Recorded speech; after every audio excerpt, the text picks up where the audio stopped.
How's everybody doing? I've been having a fantastic day. It is Friday, September 26th, and I'm here with my Friday live stream. You may be wondering why this live stream is at 8 p.m. because on Fridays, if you guys don't know about it, I have a new schedule now. Monday, Wednesday, Friday. Monday and Wednesday, I'm streaming at 8 Eastern Standard Time. Friday, I'm streaming at 6. So you guys may be wondering, why am I here at 8 rather than here at my pre-appointed time at 6?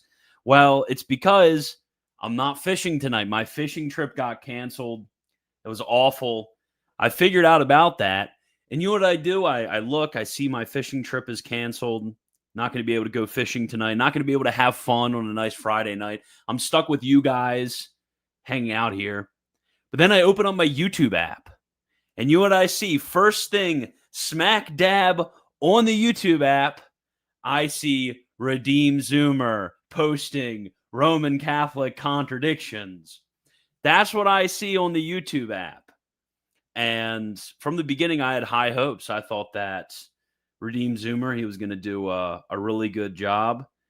And I open up the video. I'm actually on my laptop now. I open up the video and I just kind of want to scroll through to see what the general video is about. And I scroll to a random spot and I tweeted this, but he said, and the syllabus of errors says, which is a part of Vatican I. Dude, come on now. The syllabus of errors is not a part of Vatican I. Okay. And then I was like, oh man, this is pretty bad. Let's see how it goes. And I scroll to a different part. And I want to see what the last point is, right? And his last point is the Mass is the Mass has to be in the vernacular. That's what he says the church teaches. The Mass has to be in the vernacular. And he's like, well, and this point's like 45 seconds long. And he's like, well, according to the Council of Trent, it is anathema to say that the Mass has to be in the vernacular. So to say that it is necessary that the Mass be in the vernacular, that is against the Council of Trent. True. And then he says that like the modern church teaches that the Mass has to be in the vernacular. What is going on? Bro forgot to quote Vatican II, St. Paul VI, St. John Paul II, Benedict XVI supporting Latin masses. Did he forget that the general instruction of the Roman Missal literally says that everybody can celebrate the Mass in Latin? Pope Leo, like last week, said everyone can celebrate the Mass in Latin. I mean, not necessarily the Tridentine Mass, but they can celebrate the Mass in Latin. They don't have to celebrate in the vernacular. This was literally like a week ago. And I see RZ post this, and I scroll through there in the disappointment.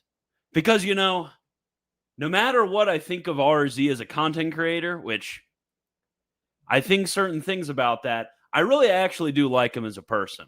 I'm actually quite friendly towards him as a person. Even when Protestants attack him personally, I will come to his defense. But bro, you're making it pretty hard right here. You're making it very hard to defend you. Okay? After I see this call, and there was other things too. I mean, I was scrolling to certain parts, and he said that everything an ecumenical council says is infallible. Like I scroll and he says this. I was like, no way. There's no way you believe this. There's no way. We don't teach that. That's as silly as saying everything a pope says is infallible. No, only those teachings which are an exercise, truly a solemn exercise of the extraordinary and universal magisterium. So unless they're defining something, an ecumenical council isn't necessarily infallible. Where did he get this idea from? And you know where he got the idea from? Not reading books. I'm sorry, RZ. You need to read more books.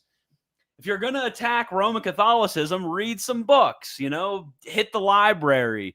Go on Amazon. Go on Anna's Archive. I don't know. Go on Isidore.co. Find some books and read them. Or you could just ask me. I'm your friend, dude. You could have just texted me and said, hey, I'm not so sure about this. What do you think about this?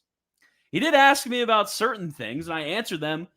And some of those same arguments that I answered on stream, in DMs, in articles and videos that I did, some of those very same arguments that I extensively responded to, he put these arguments in the video and didn't reply to any of the counter arguments.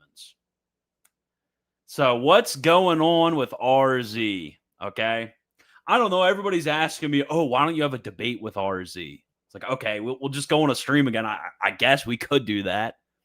It's like, oh, why don't you have a debate with RZ? Or, oh, why don't you do a response video? Like, I guess I could do like a 10-hour response video to RZ. I don't know where I'd find the time to do that. I'm literally moving right now. I don't know where I'd find the time to make a 10-hour video against RZ. Or my editor wouldn't have the time to put that together. So I don't know, dude. I honestly don't know, because this video, you look at it, I mean, it's skyrocketing in views. It'll probably end up getting like, if I had to guess, 125, 150,000 views, maybe more, maybe in like the 200s.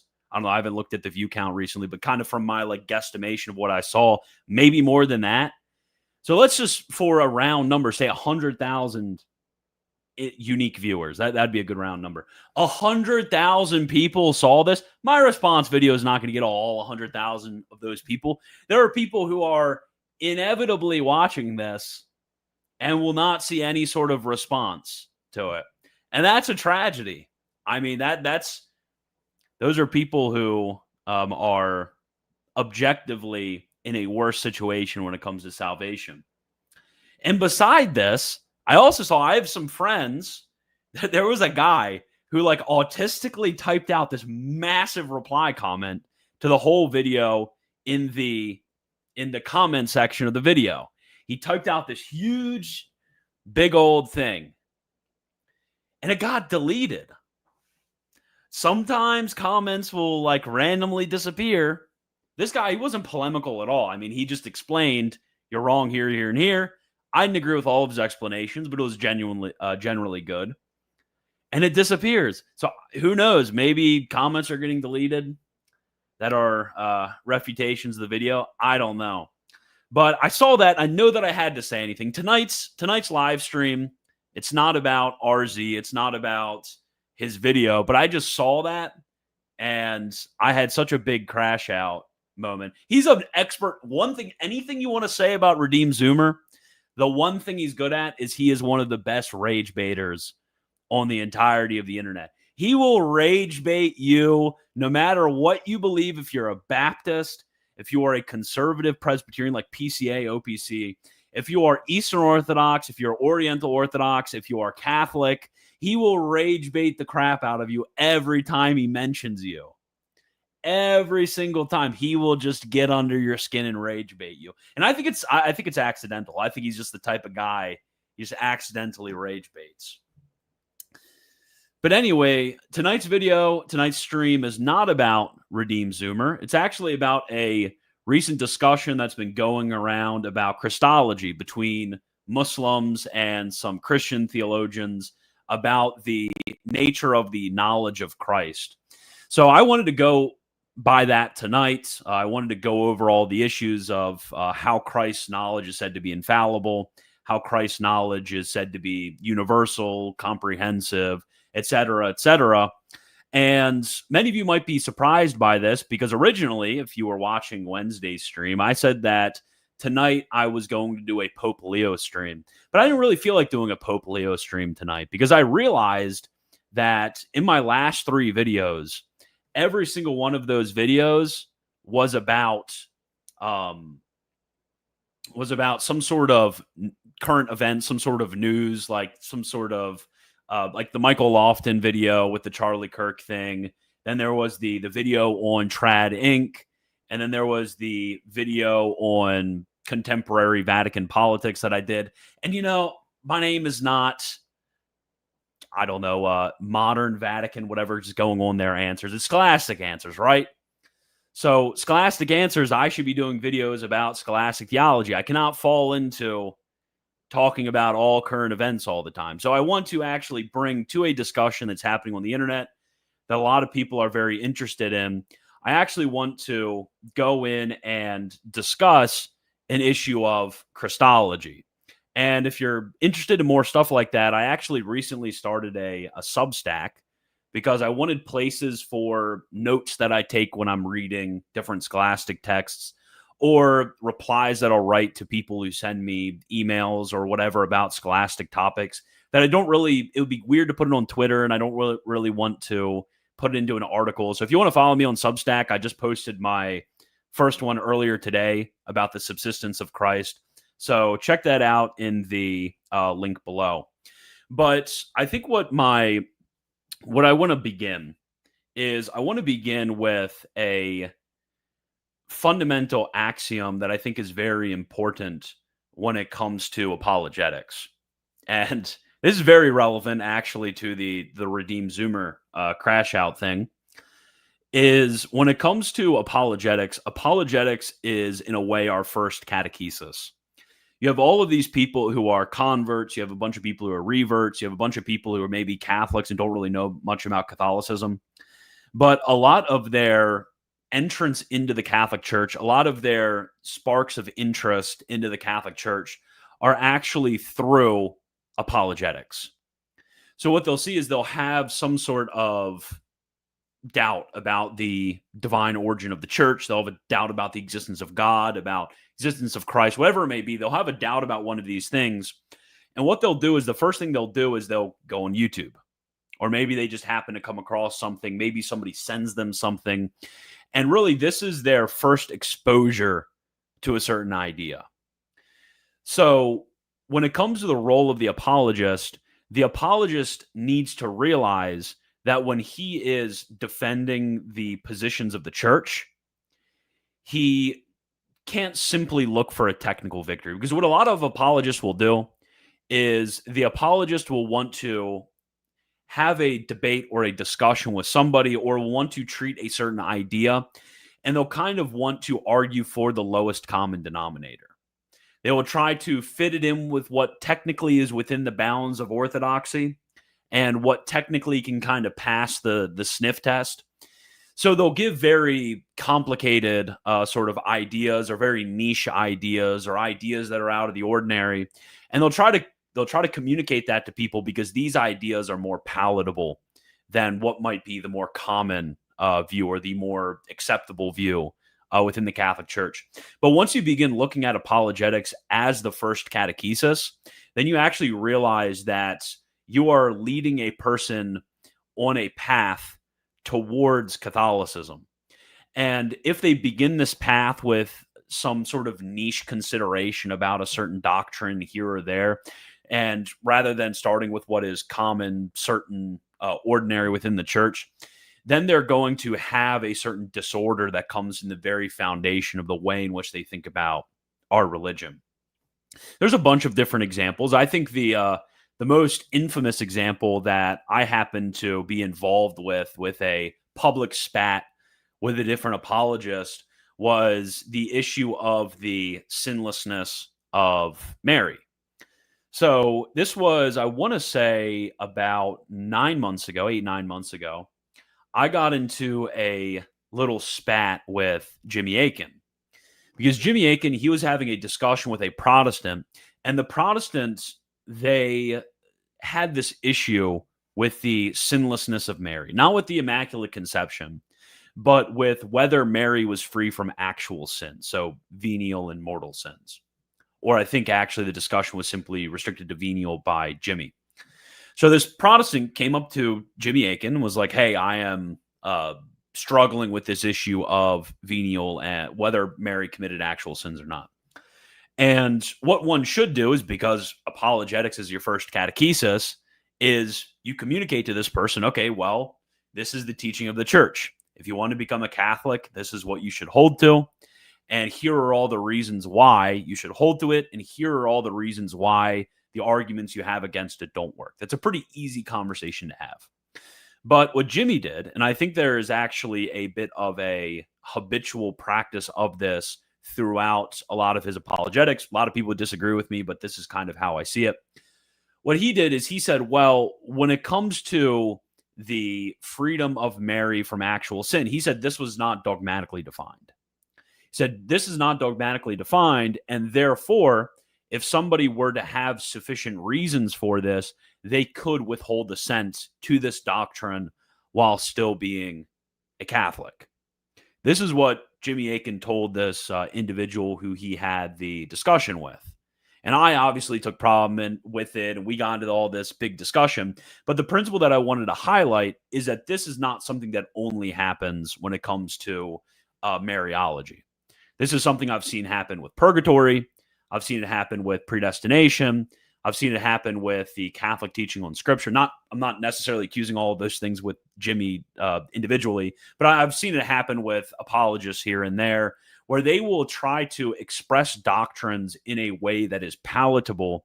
And sometimes, in some cases, they're actually right that, okay, this very niche view is technically acceptable within Catholicism, but why are you telling an inquirer about this? At other times, they will say something that's wrong, like they will simply get something factually incorrect. And in the worst cases, sometimes in their process of trying to defend the teaching of the Catholic Church, what they will do is they will actually oppose the teaching of the Catholic Church. They will actually oppose a dogma or doctrine of the Catholic Church in trying to defend her. And this is what happens in some cases. I'm not accusing anybody in particular of this by name, but this is what happens in some cases when you have apologists who are out there they're very zealous, they have good intentions, whatever. They try to go out there and defend the teaching of the church, but they haven't really took the first step of looking into the dogmatics of the church, looking into the teachings of various different papal encyclicals, ecumenical councils, looking into the teachings of various different theologians, what the common consensus of theologians is, et cetera, et cetera. So when it comes to Christology, there was actually a recent example of this that I mentioned when it comes to the intellect, the human intellect of Christ. When it comes to the human intellect of Christ, there is this tendency of people to have errors or even heresies in the way in which they describe Christology, well, the way in which they describe the human intellect of Christ in Catholic Christology. So the difficulty comes when it comes to reading certain passages in the New Testament, because we have a lot of passages in the New Testament. They will refer to the fact that Christ has a certain extraordinary knowledge. He knows the Father. He intimately knows the Father. And from this fullness of that knowledge of the Father that he has, he communicates it to men. So he does not receive this by divine revelation. He receives it from vision. So this would be the knowledge of the beatific vision that Christ always has. Frequently in the Gospel of John, this is spoken of. Or we can look at the infused knowledge that Christ has. Christ knows men. This is not something which had to be taught to him. We see this throughout as well. But occasionally you will look at certain passages, and certain passages make it sound like the opposite, like Christ is ignorant of something. So, for example, you can look at the passage in Luke's gospel. It talks about how Christ grew in wisdom and I think wisdom and stature and favor before men, or something of that nature. And also the famous passage where Christ says that the Son of Man does not know the day or the hour. We have a lot of these different passages, and these seem to attribute ignorance to Christ. So what people will do is they'll go to these passages and they'll explain it in a certain way. Because when we look at Christ, obviously Christ, he has a single hypostasis, single person, but Christ has two natures. And sometimes we do what is called partitive exegesis. Partitive exegesis basically means when we see that, for example, Christ is said to be weary. Christ is said to be weary in the Gospels, but obviously Christ, according to his divine nature, is not weary. The divine nature does not get weary, right? But Christ, according to his humanity, does get weary.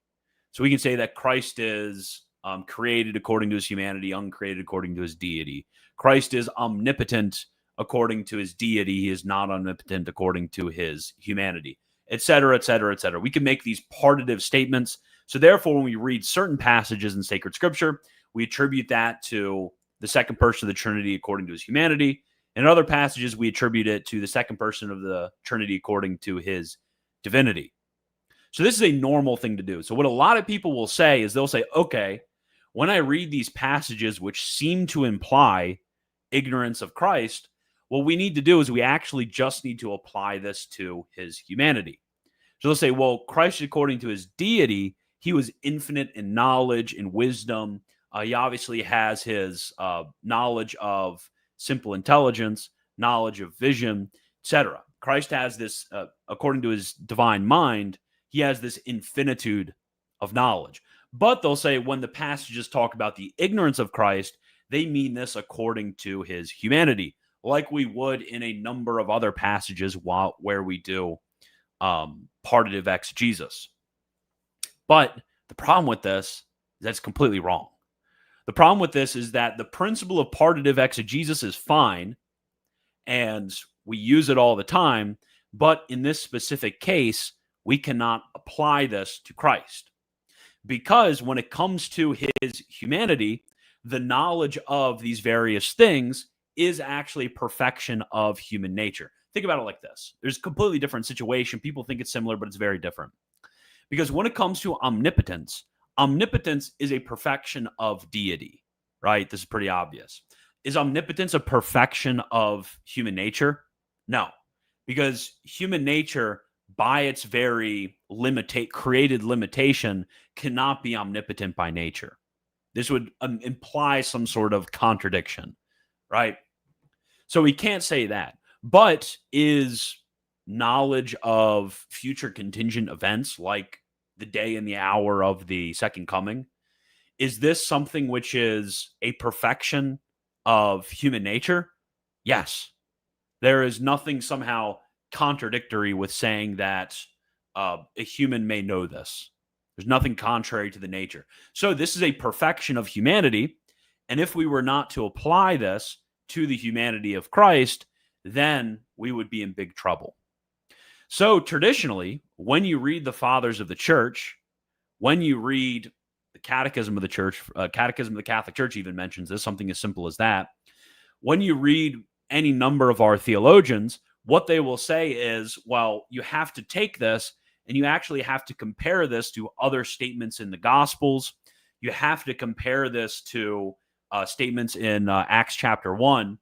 When Christ says, I do not know this, he actually is talking about something in the economy of revelation. So when you look at the parallel passage in Acts 1, Christ says, this is not something that I ought to reveal to you. So the language of knowledge in the syntax of in the grammar of the New Testament, in the grammar of Second Temple literature, actually to know could mean I reveal it to you.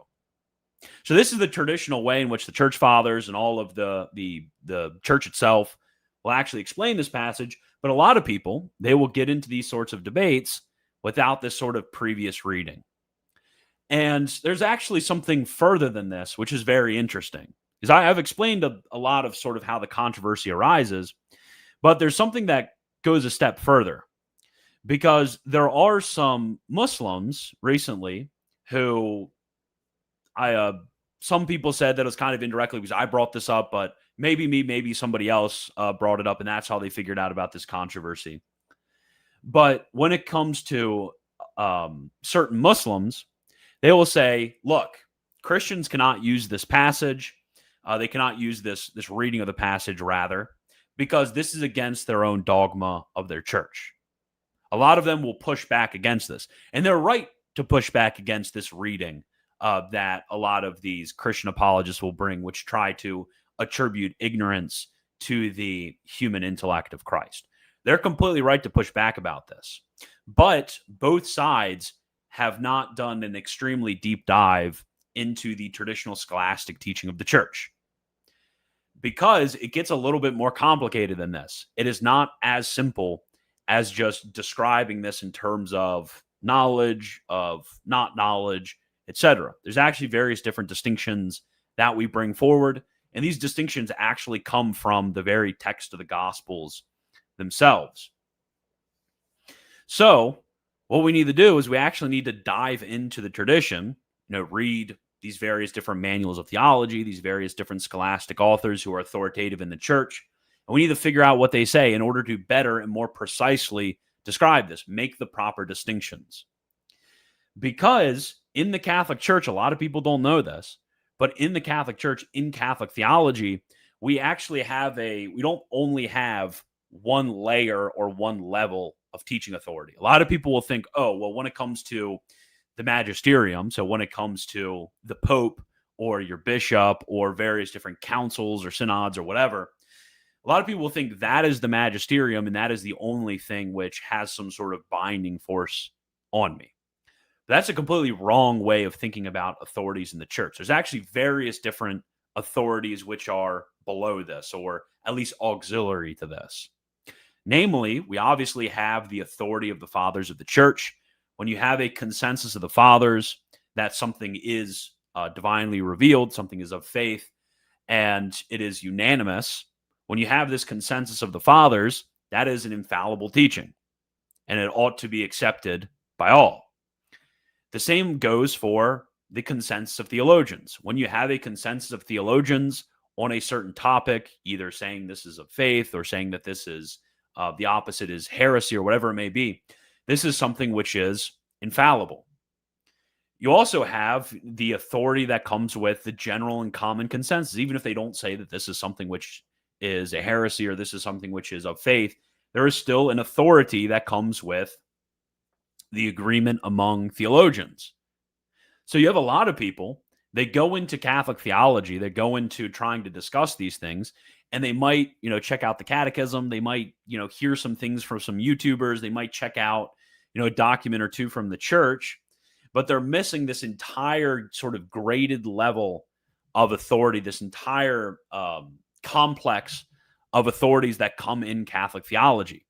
So if you're trying to answer a question in Catholic theology and you're not going and asking yourself, oh, I wonder what the scholastic theologians said about this, and you're producing content on the basis of this, then you're kind of missing out on a lot.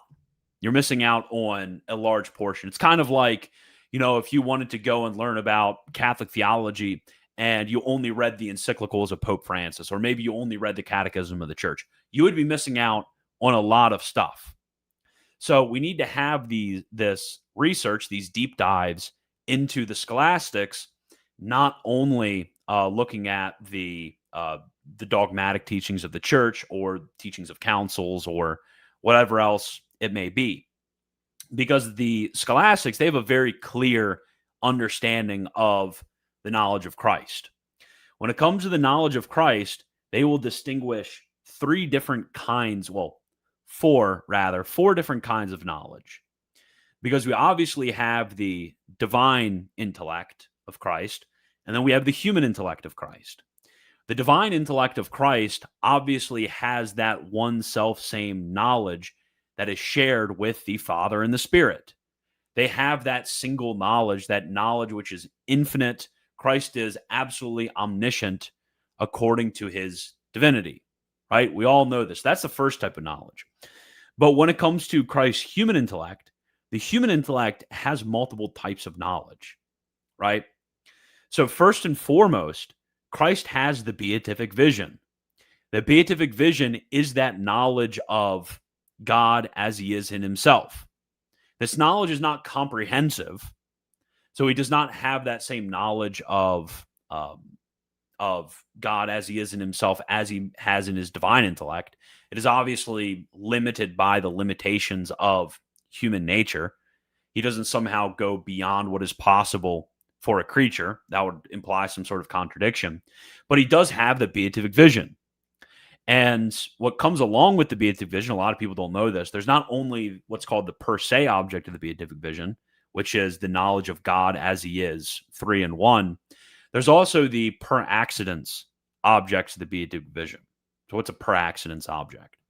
Well, when it comes to the per accidence object, because God contains within himself all of the divine ideas, he contains within himself eminently as a sort of, as the uh, effects are contained in the cause, because he contains it in this way, when we know God, we also, in a certain way, are going to know the effects that flow forth from God. Not only, those things that actually, but also in a way, those things that God could possibly do as well. So this is a per accidence object of the beatific vision. So Christ knows God in the beatific vision. Also in the beatific vision, he knows all of the things that God has actually done. When we have angels and saints, they have the beatific vision. They're in a lesser degree. They don't have a comprehensive, or rather, they don't have the fullest possible knowledge of those per accidence objects. Or else, there's easy proof of this. Or else, every creature with the beatific vision would somehow know the day and the hour. But Scripture obviously says, the saints in heaven, the angels, they don't know the day and the hour. We see in the Apocalypse of John, how long, O Lord, from the martyrs. Obviously, there is certain levels and degrees of this type of per accidence knowledge that comes about in the beatific vision. But this is the highest way in which one could know something, knowing something in God, right? But then you have a second level. So if we label the first, we can think about that as divine knowledge, right? This is the way in which we somehow participate in God's very knowing of himself. But in the second way, there is a certain different way in which angels know things. So this is kind of weird to think about. And if you don't have a background in scholastic theology, can get a little bit confusing here, but I'll try to make it simple. There's this second type of knowledge, which is called infused knowledge. So when it comes to, I see this book right here. I have my book. My senses see this book. I have acquired from my senses a certain image in my intellect, and my intellect abstracts that, so I may have knowledge of this book. That's acquired knowledge that comes by my senses. But when it comes to angels, they don't have senses. They don't have, they're not animate. They are pure spirits, as sacred scripture says in Hebrews. They're pure spirits. So they don't have eyes and ears and nose. They don't smell things and taste things according to some sort of animate nature. They don't have that. So they know things in a completely different way. They don't know things through senses, but they know things through what are called, technically speaking, connatural infused species. That sounds super complicated, but it's not really that complicated. Basically, what it is that rather than getting all of these all that intellectual knowledge through the senses, so we got senses, image, abstracted by the intellect, and we have knowledge. Rather than coming through the senses, God just kind of infuses it within them. So there's that knowledge of things within God, but then we have knowledge which is infused directly into the intellect. So that's a second form of knowledge that is possible. Separated souls have this before the resurrection of the body because they don't have senses either. Because it's before the resurrection. But this is a type of perfection that is possible of human nature.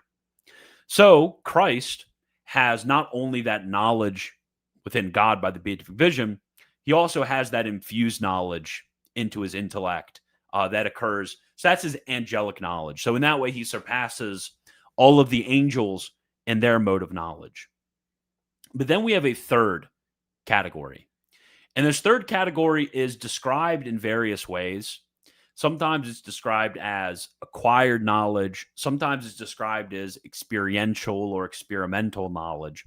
But it's basically that knowledge that I described of, you have your intellect and you have your senses, you get something, and then that goes in your intellect that way, in the human mode of knowing. Now, when it comes to this mode of knowing, there's some disagreement among scholastics, so this is not entirely agreed upon. But we would say that Christ is perfect in this mode of knowledge as well. He's perfect in the human mode, but there's a slight caveat here. And the caveat is when it comes to the actual application or acquiring or experience of this knowledge, this is something which grows over time. So Christ, he may have infused within him the phantasm of a banana, but the first time in which he sees and experiences a banana, that is the time in which his intellect turns to that image which is acquired by the senses, and then he experiences this knowledge. So when it comes to Christ, we can absolutely say, he grows in wisdom and knowledge and favor among men. We can absolutely say that. We can absolutely understand why throughout the Gospels, Christ goes and asks people questions. He's not merely asking people questions in a simply external way, just to show other people something. That's, of course, part of it is to be an example to people, but also, this is a experiential moment wherein he is said to acquire knowledge in a sensible way. That is something which occurs and can be said to grow, right? So that is the general sort of account that the scholastics are going to give. And this is something which is going to be able to, when you look throughout the text of sacred scripture, this is going to perfectly explain all of the different texts about the knowledge of Christ, which at first glance may seem to be mutually contradictory. So what I wanted to do is I wanted to specifically, kind of following the text of St. Thomas and St. Thomas's discussion of this, I want to specifically go distinction by distinction to explain this, because a lot of people, they may not have these distinctions in mind when they're looking at this problem. So they're going to somehow err when it comes to it. So the first distinction we need to make is the distinction between a knowledge which is absolutely and relatively infinite. I kind of explained it when I was talking about the beatific vision, but basically when it comes to Christ's knowledge is in his human intellect is obviously something which is within the limits of humanity. So God, in his uncreated knowledge of himself, he has knowledge of vision, which is the knowledge of the things which he actually wills. So all things that will occur and has occurred and is occurring. He has that sort of knowledge. And this is something which is limited, like infinite things will not occur. But Christ has knowledge of those things. And then also God has the knowledge of simple intelligence as well. And when it comes to this knowledge, this is a knowledge that God has of his own omnipotence. So the knowledge of everything in which he could possibly do, right? So this knowledge of which it's also called free or necessary knowledge as well, that this distinction. Well, it aligns with it. Technically different, but anyways, when it comes to this knowledge of everything that could be done, this is obviously something which is infinite. God could do infinite things. So this would require an intellect which is proportioned to this by being infinite, uncreated, et cetera, et cetera. So only the divine intellect has that sort of comprehensive knowledge of God himself and of all of the things in which God could do. So when it comes to the human intellect of Christ, we have to be careful when we're saying things like he has infinite knowledge, because technically speaking, there's a sense in which we could say this is true, but by the sense in which most people mean by this, it's not true. And then we can also make a distinction when it comes to the clarity of cognition. So the knowledge that Christ has in his divine intellect of these things it's illuminated by the very uncreated light that is God, right? The knowledge that he has in his divine intellect. But in his human intellect, his intellect is illuminated by the light of glory, the lumen gloriae. So there is a certain created light whereby Christ's intellect is illuminated in the beatific vision in order to proportion him to this sort of knowledge. I know this sounds very complicated, but basically all this is to say is that while the same things are known, it is known with a different degree of clarity as well. The second distinction that we need to make is the distinction between first and second act is extremely important. So when it comes, and this is spoken about by Pope St. Gregory the Great in Sicut Aqua, But when it comes to the humanity of Christ, we need to make a distinction between that which is in his humanity and that which is from his humanity. So when it comes to that which is from his humanity, all of those degrees of knowledge that I spoke of that are infused into him or in which he is elevated to, et cetera, this is not something which is from his humanity. So this is not something which is caused by the created principles of nature, because these are things which are somehow above nature. But it is something which is in his humanity. So this is a distinction that is made by individuals in the patristic era to explain the teaching of individuals in the earlier patristic era. So church fathers explaining earlier church fathers is to say that sometimes they said that this sort of knowledge was not from his humanity, rather than saying that it is not in his humanity. So the third distinction, which we already mentioned, is the distinction between beatific, infused, and acquired or experiential knowledge. Beatific knowledge is that knowledge that comes from union of the beatific vision, so we can call that divine knowledge. The infused knowledge is that knowledge infused into the intellect of those infused species that I mentioned, or these infused ideas that I mentioned.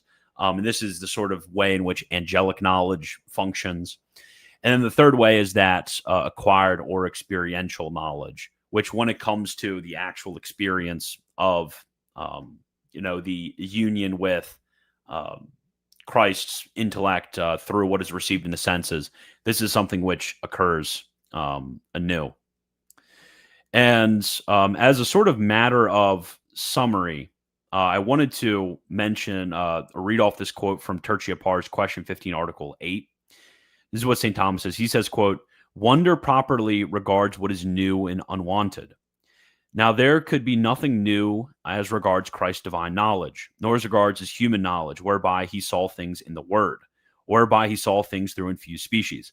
So when it comes to the beatific knowledge, or when it comes to the infused knowledge, that divine or angelic knowledge, there is nothing new in which Christ could experience, right? Because everything is kind of already there. Yet things could be new and unwanted with regard to his empiric, or we could call it experiential knowledge, in regard to which new things could occur to him day by day. Hence, if we speak of Christ with respect to his divine knowledge and his beatific and even his infused knowledge, there is no wonder in Christ. But if we speak of him with respect to his empiric or experiential knowledge, wonder could be in him. And he assumed this affection for our instruction, that is, in order to teach us to wonder at what he himself wondered at. End quote. So this is the distinction right there. So we need to be very careful. While I do very much appreciate the fact that a lot of the apologists who are out there, the Christian apologists who are out there, that they are being corrected, like the fact that, you can't say these things. It's good because they recognize that. I hope they don't dig their heels and they recognize that, they need to conform to the teaching of the church.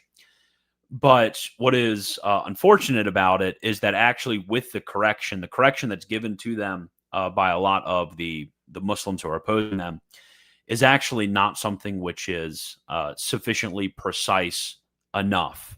It's not something which distinguishes properly about the ways in which we could talk about his growth of knowledge when it comes to his experiential knowledge, the fact that we can't when it comes to his beatific or infused knowledge, et cetera, et cetera.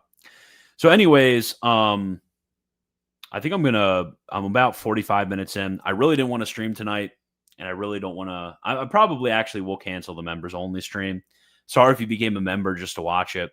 I really just, after my fishing was ruined tonight, it was just, I don't know. I just couldn't do it anymore. So I'll just answer some super chats, and then I will get going. Muslim bin Wagner. Okay, thank you for the super chat. I thought his kind were smart. Muslims learning Catholic theology. Why are they Muslim? How many times do they need to be dunked on? Say Christ is Lord. Thank you for the super chat. The use of the mother tongue, whether in the Mass or other parts of the liturgy, frequently may be of great advantage to the people. The limits of its employment may be extended. Exactly. If RZ watched the video that I had just done on Sacrosanctum Concilium, and the documents after that talking about Latin and the liturgy. And the fact that literally it is simply a concession that the vulgar tongue may be used. That's all it is Vatican II, when you actually read the documents, it doesn't say that the vulgar must be used. It says that bishop conferences are allowed to permit priests in their area to use something besides Latin. So technically speaking, according to the germ, according to decisions from the CDW, the Congregation for Divine Worship, or now it's the Dicastery for Divine Worship, any priest in the world can celebrate the Mass in Latin. They don't have to celebrate in the vernacular. Make a 10-hour response video against RZ so we can brush it off as straw manning or mental gymnastics. I know. Thoughts on people joining diaconate, especially in a Novus Ordo setting. Wouldn't that be the only setting in which you would be able to join the permanent diaconate? I don't know what the issue would be, since it's something that the church allows.